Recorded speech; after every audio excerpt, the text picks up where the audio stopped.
komba taxi. Taxi ya bien, iko nenda mu ville centre. Karibu, tunangoya. Place watu tatu. Karibu. Muretse gato ariko hari undi muntu yereje usigaye inyuma. Uko muhumuro we. Genda umunyamuhumuro rwose ni iwacu. Wewe, bigenze bite ko ukunze ubunyira na mutaxi ngo utengia papa. Pardon. Niba to muhumuro tunabashua mama we. Ngombe zile zonakia naleta. Hey!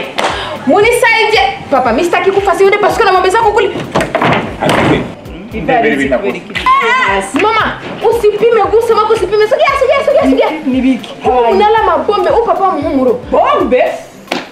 Mama. Rojote na bajua banakia na mabombe banasibiba mutaxi banazipitisha banakia maliza watu. Papa mimi si hapa tayari kukufa mama. No, mimi sitaki pasuka kweli na kulomba. Wewe na mabombe wewe. Mimi ndo mnatutigiye kwa muganga urabona ari amabombe. Jewe n'umutware wanje twigiriye kwa muganga. Ngiye kwibaruka uno munsi.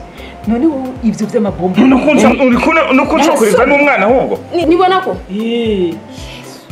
Ona mama mimi sikukuwa najua kweli. Unajua gisi na gisi security shakwa ya mingi. Mimi nakwambia vitu viko napitikane masiku na bisho watu. Sofe ndakumva ijana kwijana yuko iyo umuntu yagize ubwoba adasubira kwiyumvira ngo ivyo vyiyumvira bishire kugihe.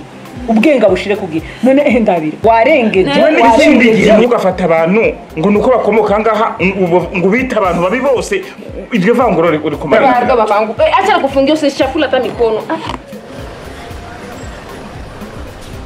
Abitongeza mkie twende. Tukimbie kwanza kwa hospitali.